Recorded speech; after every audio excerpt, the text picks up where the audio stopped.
সবাইকে আসসালামু আলাইকুম। আমি প্রথমে ধন্যবাদ জানাতে চাই আমাদের গণমাধ্যম কর্মী, আপনার সাংবাদিক ভাইরা, বোনেরা এবং যারা আসছেন, আপনাদেরকে আমার অন্তর থেকে ধন্যবাদ। আমি সেই সাথে ধন্যবাদ জানাতে চাই আমার এই দুর্দিনে বৈষম্যবিরোধী ছাত্র আন্দোলনের পটুয়াখালী জেলার আমার ভাই বোনেরা এবং অন্য অন্য দলমত নির্বিশেষে যারা এখানে আছেন সবাইকে ধন্যবাদ জানাই। আমি যেটা বলতে চাই, আপনারা সবই জানেন আমি জুলাই আগস্টে ফ্রন্টে থেকে আন্দোলন করেছি বরিশাল বিশ্ববিদ্যালয়ের সামনে থেকে। সেটা দেশের মানুষ, দেশের সবাই জানে, আপনারাও জানেন। এবং সর্বশেষ আমি ধানমন্ডি 32-এ বুলডোজারের উপরে উঠে, ট্র্যাকের উপরে উঠেও আমি স্লোগান দিয়েছি। ওটার পরেই আমার মনে হয় স্বৈরাচার তো বলেছেই যে যারা ধানমন্ডি 32 ভেঙেছে তাদের ঘর বাড়ি থাকবে না, জ্বালায় পোড়ায় দেওয়া হবে। তো ধানমন্ডি 32-এর পরেই আমার বাড়ি, এটাই মনে হয় প্রথম তাদের প্রতিশোধ, জ্বালায় পোড়ায় দেওয়া। আমি দেশের জন্য কথা বলেছি, দেশের মানুষের জন্য কথা বলেছি, বাংলাদেশের জন্য কথা বলেছি, বাংলাদেশের মানুষের পক্ষে কথা বলছি এবং বলে যাবো ইনশাআল্লাহ। যার সূত্র ধরে এই স্বৈরাচার পালিয়ে গিয়েও স্বৈরাচারের বিষ দাঁত দিয়ে, কামড় দিয়ে আমার এত বড় একটা বাড়ি এক নিমিষে ফিনিশ করে দিয়েছে। আমি ঢাকাতে ছিলাম, রাত 1:45 মিনিটের দিকে এভাবে আগুন লাগাই দেওয়া হয়। কোনো কেমিক্যাল ব্যবহার করে আগুন লাগাইয়া দেওয়া হয় বলে আমরা ধারণা করি, কারণ ফায়ার সার্ভিসকে ফোন দেওয়ার সাথে সাথে তারা চলে আসে, কিন্তু এসে কিছুই পায় নাই তারা। আপনারা ইতিমধ্যে ফুটেজ দেখেছেন, ভিডিও দেখেছেন, সবকিছু ভেনিশ হয়ে গেছে। এবং সবচেয়ে ভয়ঙ্কর বিষয় যেটা, সেটা হচ্ছে তারা শুধু আমার ঘর বাড়ি জ্বালাই দিয়ে শেষ করতে চায়নি, তারা আমার পরিবারের মানুষজন মেরে ফেলতে চেয়েছিল।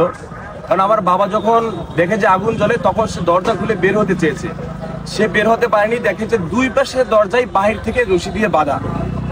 তারপর আমার বাবা ঘর ভেঙে, দরজা ভেঙে তারপরে বাইর হয়। এর চেয়েও আরো ভয়ঙ্কর বিষয় হচ্ছে, কষ্টের বিষয় হচ্ছে, আমার বাড়িতে আমার মা বাবা, ভাই ভাবি, অনলি 4 মান্থের আমার ভাতিজি ছিল, জাস্ট 4 মাস এবং 4 বছর আমার ভাতিজা। সবাই আজকে আমি কিছুই পেতাম, আজকে আমি যে আপনাদের সাথে কথা বলছি, আজকে এজ এ কাফি এতিম থাকতাম, আমি কিছুই পেতাম না। দেখছেন আপনারা আমার বাড়িতে গেছেন, দেখছেন সব কয়লা, এরকম কয়লার মতো আমি পেতাম। তো রাখে আল্লাহ, মারেকে আল্লাহ বাঁচাইছে, তারা বের হতে পারছে। তো এই দিক থেকে আজকে আমার সাথে এটা হয়েছে। আমরা যারা বৈষম্য বিরোধী আন্দোলন করেছি, জুলাই আগস্টে আন্দোলন করেছি, 32 যারা ছিলাম, আজকে আমার সাথে হয়েছে। আমি খুব ভয়ে আছি যে আমার সহযোদ্ধাদের সাথে এটা যেন কখন হয়ে যায়। তো সেইটা যেন না হয়, সেই জন্য আমি 7 দিনের আলটিমেটাম দিয়েছি এই সরকারকে। এই সরকারকে তো জুলাই আগস্ট আন্দোলন করে আমরাই বসাইছি, ভাই কথা বলতে হবে। এই সরকারকে তো আমরাই বসাইছি, স্বৈরাচারকে সরিয়ে দিয়ে এই সরকারকে আপনি আমি, কবি, সাহিত্যিক, জার্নালিস্ট, লেখক, আমজনতা সবাই মিলে আমরা বসাইছি। তা আমাদের তো নিরাপত্তার দরকার আছে। আমরা যারা ফ্রন্টে থেকে আন্দোলন করেছি, আমাদেরকে তো টার্গেটে তারা রাখছেই। আজকে আমার ঘর বাড়ি ভেঙে ফেলছে, আমার খুব ভয় হয় আমার সহযোদ্ধার যেন কবে হয়ে যায়।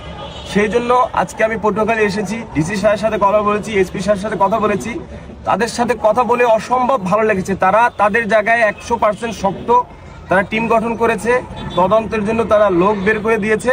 সেই সাথে আমি এই সরকারকে 7 দিনের আলটিমেটাম দিয়েছি। আমি 7 দিনের ভিতরে যদি স্বৈরাচারের দোষরদের আইনের আওতায় এনে যথাযথ বিচার না করা হয়, 7 দিনের ভিতরে যদি আমার এই পোড়াঘর সরিয়ে পুনর্গঠন যদি কাজ শুরু না করা হয়, আমি একা রাজপথে লড়বো। আমি একা রাজপথে লড়ার সাহস রাখি, বিকজ আমার তো কিছুই নাই। আমার ঘর বাড়ি শেষ, আমার বাবা মাকেও মেরে ফেলার সিস্টেম তারা করেছিল, আমার তো কিছুই নাই।